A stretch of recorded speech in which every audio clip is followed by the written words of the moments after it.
You found yourself on another edition of Let 'em Know Kings United, and on today's episode, the Bulls made a furious comeback late in the third quarter, but Indiana knew how to respond and finish games as the Pacers outlast the Bulls, and Tyrese Haliburton proved why he is not only a superstar, but he is an all-star starter and let alone an MVP candidate. We gotta break down this Indiana Pacers win over the Bulls right here on Let 'em Know Kings United.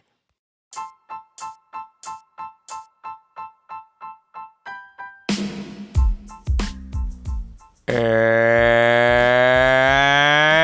now, ladies and gentlemen, it is that time for the post-game reaction podcast of the Cleveland Cavaliers, Sacramento Kings, and the Chicago Bulls.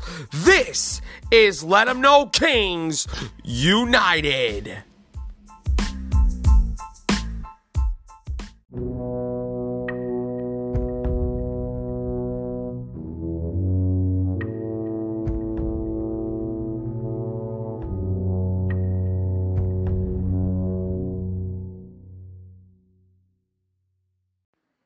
Let 'em know, Nation. You already know what time it is. Welcome to another edition of Let 'em Know Kings United, your Cleveland Cavaliers, Sacramento Kings, and Chicago Bulls post-game reaction podcast.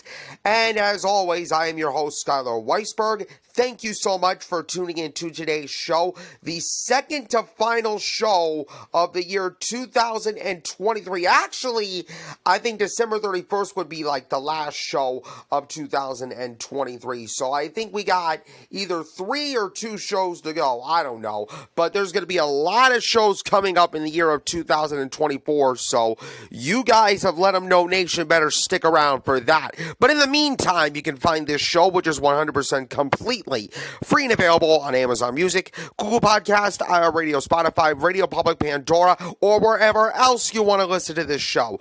Give the show a follow on those platforms. If you can, please turn on your notifications so you know about today's episode, or the next episode, I should say. Please rate, spread the word out to your friends, and give Let 'em Know Kings United a 5-star review on whatever podcast platform you want to listen to this on. It is a great way to support the podcast, and I appreciate every single one of you for tuning in.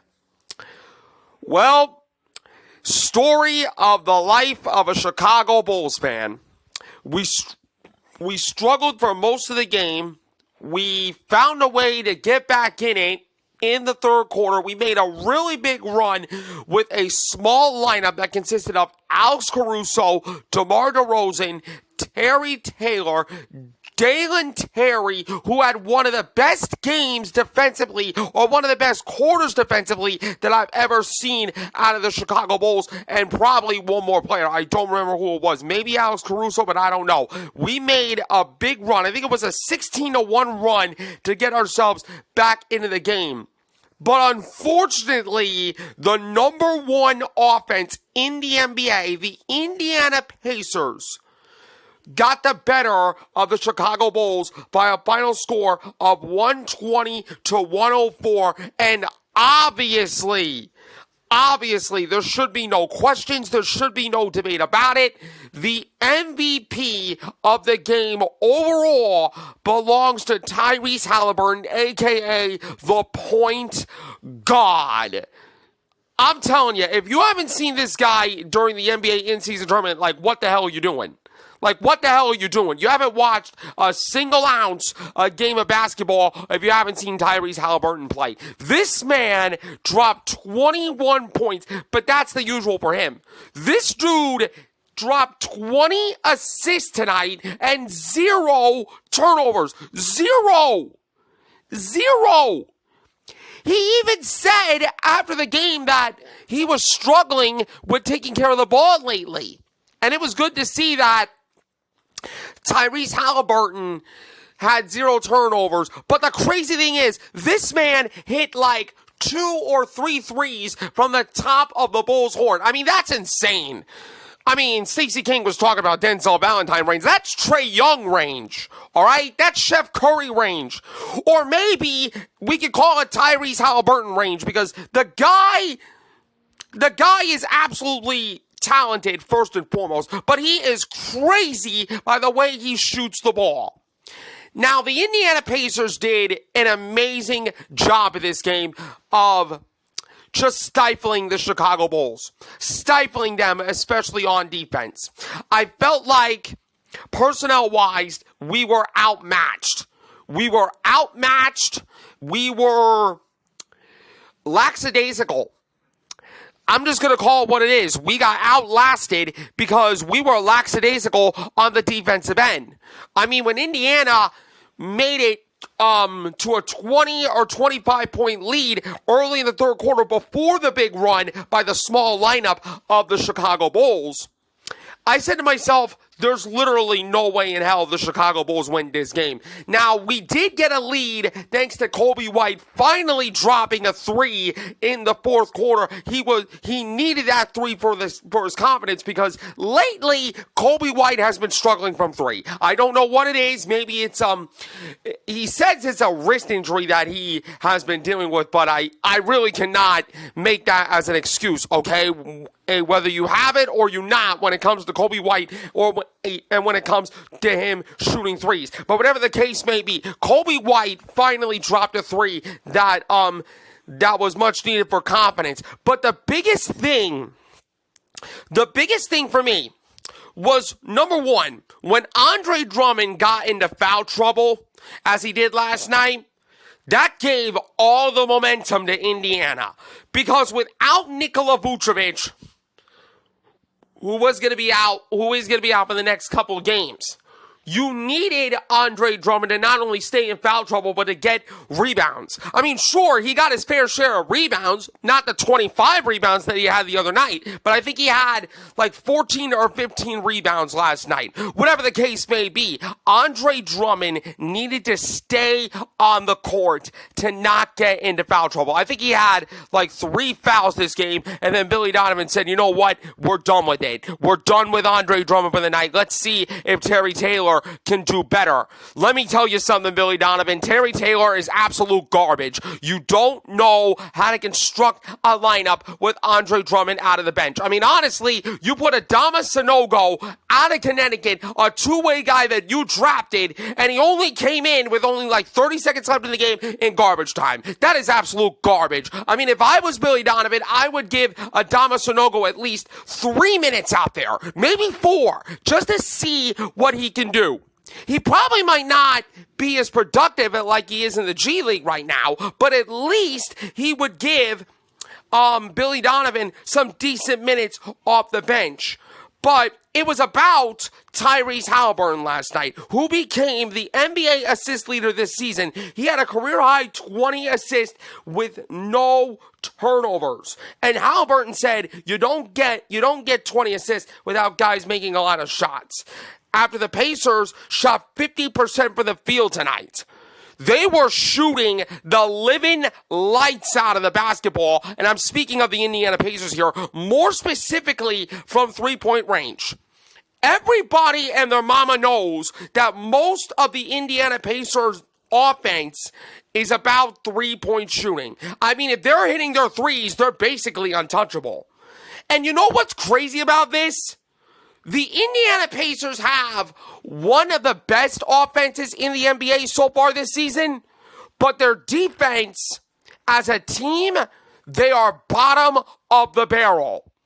And I think, in my opinion, Chicago clearly wasted an opportunity for themselves to take advantage of that defense. But most of the time, I think Indiana's defense stepped up a notch. I mean, Miles Turner was getting blocks. Obi Toppin was getting blocks. Nembhard was doing great on defense. Matherin was doing great on defense. It was a total team effort on both sides of the floor for the Indiana Pacers. Meanwhile, the Chicago Bulls, I don't see this Bulls team getting better on defense. I really don't.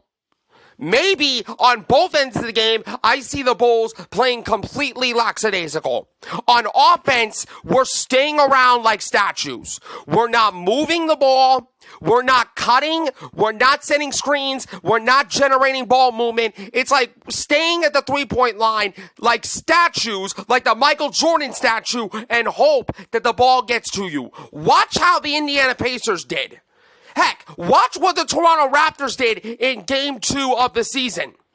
The Toronto Raptors and the Indiana Pacers, mostly every single team on offense, let alone if you want to know a standard for offense this season, watch how the Boston Celtics played. Now, granted, it was against the 28 straight losses now with the Detroit Pistons, but this team is the gold standard in the NBA. Why? Because they move without the ball, they dive cut, they set screens, they do a great job of sharing the basketball. What the Bulls do on offense is just absolutely lethargic. I mean, sure, they generated some wins, but we generated some wins because we moved without the basketball. Now, having without Torrey Craig and Nikola Vucevic is a really big buzzkill or step back for Chicago. Mostly Torrey Craig, because Torrey Craig is one of those guys that moves without the basketball. Alex Caruso does that too. But my God, if the Bulls learn how to move without the ball instead of staying lethargic and not staying lethargic on offense, then maybe we would have won. We would have won more games than 14 right now. We should have been like a 16 or 18 team right now. I mean, granted, some wins were not going to be easy, but we would have won more games than what we are right now if the Bulls figured out how to stay moving on offense. And on defense, I cannot put into words how pathetic we are on the defensive end, especially on switching. I mean, if you draw a double, you're leaving a three-point shooter in Indiana wide open. I saw a lot of times where Kobe White draws the double and he's late getting back and he's allowing Tyrese Haliburton to take an open three. I mean, if the Bulls want to be a better basketball team, I think we are an average middle of the pack team. Sure, we have improved in some stretches, but I'm thinking this Bulls team is not going to go anywhere right now. I hate to be this realistic on the few final shows of 2023, but after this loss, I gotta be realistic. This Bulls team, to me, is middle of the pack. We're not moving the ball on offense. We don't know how to switch properly on defense. We don't know how to help the helper on defense. We just don't play fundamental basketball. We don't. I mean, I guess you could say we're lucky we're 14-19, but I gotta call it what it is. Speaking about Tyrese Haliburton, he was questionable to play before the game because of a sore lower back. If he did not play last night, you could argue that the Chicago Bulls would win this game. Not easily, but the Bulls would have had a better chance of winning if Tyrese Haliburton was out of the game. But he became the 5th player in NBA history and the last one since Chris Paul in 2016 to have 20 or more assists without a turnover. The last 3 to do it before Tyrese Haliburton and Chris Paul: Kevin Porter in 1978, John Lucas in 83, and Ricky Green in the next year. Tyrese Haliburton said about his back this morning he had to step out of shoot-around. Rick Carlisle said that, actually. I was surprised that he played based on how he was presenting this morning, but we have the best medical staff in the league. Miles Turner and Buddy Hield made big contributions as well. He led the Pacers, speaking of Miles Turner, with 24 points, and Buddy Hield scored 19. The Pacers were 19 of 42 from three-point range en route to their second straight victory. Now, mind you, this Pacer team coming coming in, along with the Lakers, have been struggling since the NBA in-season tournament. So I guess you could say it was an NBA in-season tournament curse. But nonetheless, the Pacers are starting to get back on track. Haliburton said, people look at me to be a closer for this team. Guys, trust me. Guys, give me the ball in the right spot. And it was about Indiana because the Pacers have one of the most electric offenses in the NBA. Give Indiana credit. They shot the tear out of the basketball, especially from three-point range. I cannot fault the Pacers for doing that to the Bulls. I just got to respect them. I also got to give credit to where credit is due as far as the Bulls go. Patrick Williams, this guy is turning out to be a guy that is arriving in Chicago, people. He led the Bulls with 22 points, and DeMar DeRozan had 21 points. But the injury-riddled, short-handed Bulls have lost 2 of their last 3 amid a 6-game homestand. Fatigue, to me, is kind of like a factor. And here's why it's a factor for me. The Bulls, late in that third quarter, that 16-2 run that I mentioned early on in the show, I feel like we exerted too much energy to come back in the game, and that caused the Indiana Pacers to take advantage of it. Fatigue, yes, it's a factor, but that's another thing that we're struggling at. We are struggling on offense because we don't know how to move the ball, we don't know how to create spacing, and we don't know how to set screens, and we don't know how to dive cut. On defense, we are struggling on switching properly, and we are struggling to communicate on back cuts. I mean, how many times this season have we allowed other teams to back cut us? As far as I'm concerned, it's too many to count. And third, we don't know how to lock in for 48 minutes. Like, we won only the third quarter in this game. I mean, my God, against the number 1 offense in the NBA, the Bulls just didn't match the energy of the Pacers. I thought the Pacers came in, they set the tone early, and despite that 16-2 run that Chicago made, Indiana just took control, and they never held back. Miles Turner said everything does start with defense. That was probably our best defensive game. We held them to 104 points, a season low, mind you. We are growing as a group. This was the first time the Chicago Bulls scored 104 points since the Oklahoma City Thunder game. That was back on the opening night. The opening night of the season, the Chicago Bulls scored 104 points. They were moving around like statues. They were not moving the ball, and they were not switching properly on defense. This almost felt like an opening night game, the way the Chicago Bulls played, especially in the second half, because the first half, I thought the Bulls hung in there. But that second half, the Indiana Pacers took over the game, and they were shooting the lights out. Kobe White, however, let me tell you something.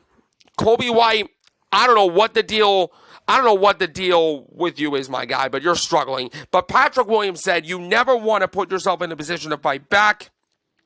We did a good job, obviously, working our way back into the game, but it's tough to expand all that energy to get back. Just like I talked about earlier, I feel like the Chicago Bulls don't know how to lock in after a big run like that, because I felt like the Bulls were gassed. I felt like Chicago was exhausted, and the Pacers saw that.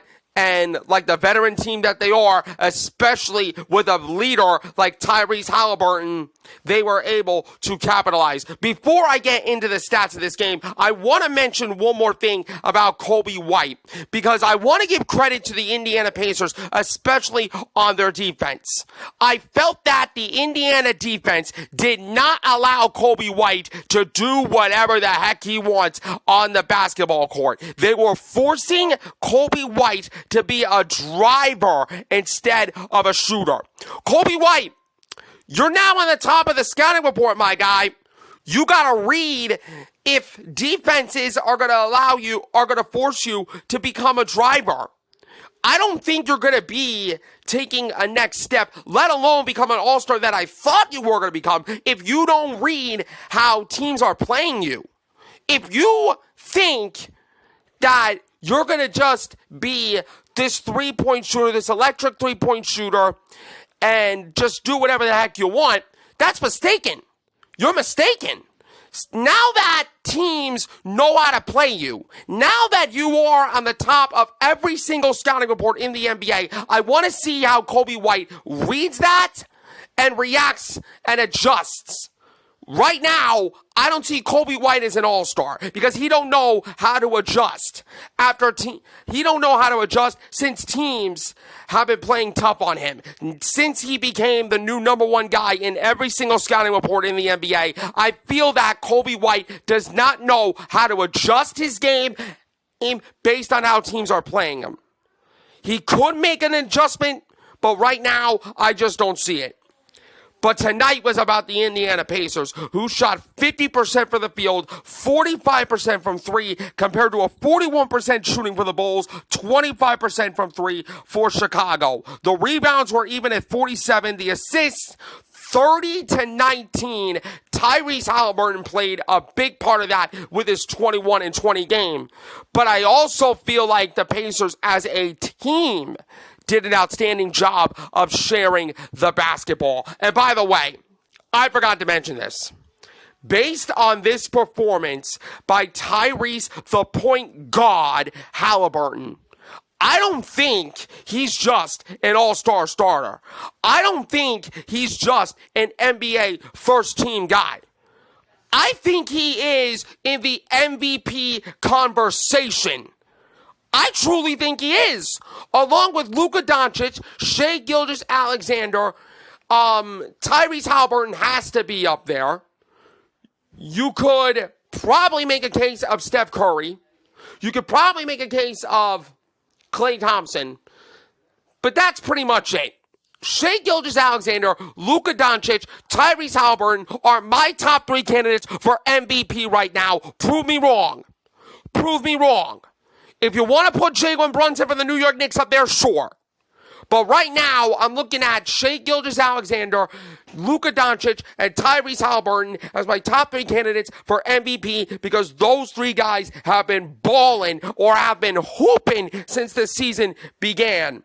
But anyway, the blocks were 9-4 in favor of the Indiana Pacers. Miles Turner played a big part of that. The steals were 7-6 in favor of the Bulls. The turnovers, despite 14 turnovers from the Indiana Pacers, the Pacers won this game because Tyrese Haliburton is just the point guard. He just went off and he just went crazy.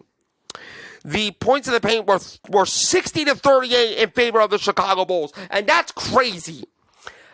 How could we lose when we have 60 points in the paint? I understand that Tyrese Haliburton and the three-point shooting of Indiana beat us, but that's insane. 60 points in the paint from Chicago and we lose. That's unbelievable. That is just unbelievable, and that is just absolutely insane. Speaking of insane, Tyrese Haliburton, he was a plus 32 with 21 points, a block, 2 steals, 3 rebounds, and a career-high 20 assists. And his dad is in the building. His dad is probably more popular than him, but that's another story for another day. Miles Turner, 24 points, 3 blocks. He also had 6 rebounds. He was a plus 30. So the core of Haliburton and Turner, they were combined for a plus 62 in this game. Crazy. At Highsmith did the double-digit plus-minus numbers. Plus 25 with 12 points, 5 rebounds, and 2 blocks. At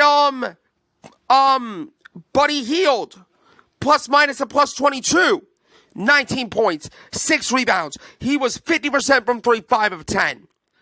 Nembhard, who got the start over Bruce Brown, 8 points, 4 assists, 3 rebounds. Jalen Smith, 15 points, 7 rebounds, and an assist. The big guy rotation that Rick Carlisle has done is really helping the Pacers in a positive way. As far as the Bulls, look, I have to recognize that we were just outmatched tonight. Having, without Nikola Vucevic, with the small ball lineup that we had, despite the fact that the small ball lineup gave us a big run in the third quarter and ultimately gave us the lead, I think we were outmatched. We got outplayed by Indiana, especially in the second half, and the Pacers were just way too much for us. Patrick Williams, you continue to thrive and show out. 22 points, 5 rebounds, 3 assists, 2 steals. DeMar DeRozan with 21 points, 5 rebounds, 5 assists. Andre Drummond, the big dog, made with 7 points, 16 rebounds. But he also had 4 personal fouls. It wasn't his best game because of the foul trouble, but the rebounding is still there. Dalen Terry was the only Bull in the plus-minus, plus 29 for him. 6 points, 3 rebounds, 3 blocks, an assist and a steal, and he took a critical charge to spark the big run for the Chicago Bulls. I am really happy for Dalen Terry. I hope he gets more minutes. But as far as my confidence going into next game for the Chicago Bulls against the Philadelphia 76ers in the home and home, without Nikola Vucevic, I don't feel confident at all. I really don't.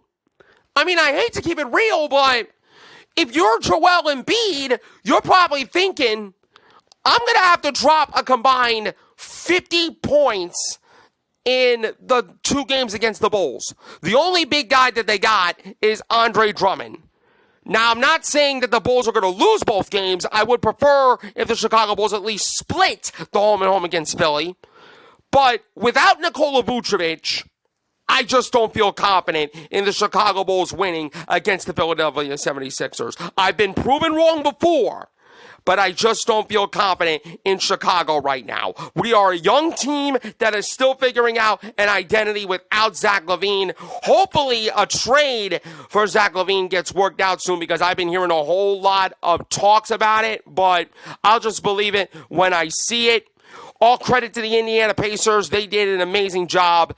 The Bulls, they still have a lot of work to do, and they still have a lot of more questions that they need to answer for not only me, not only for themselves, but the entirety of Bulls and Let 'Em Know Nation. That's going to do it for today's edition of Let 'Em Know Kings United. You can find this show on Amazon Music, Google Podcast, iHeartRadio, Spotify, Radio Public, Pandora, or wherever else you want to listen to the show. Give the show a follow on those platforms if you can, please.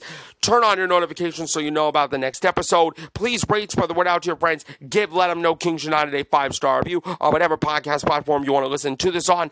I'm your host, Skylar Weisberg. I appreciate you all tuning in, and I will see you right back here for another episode of Let 'Em Know Kings United.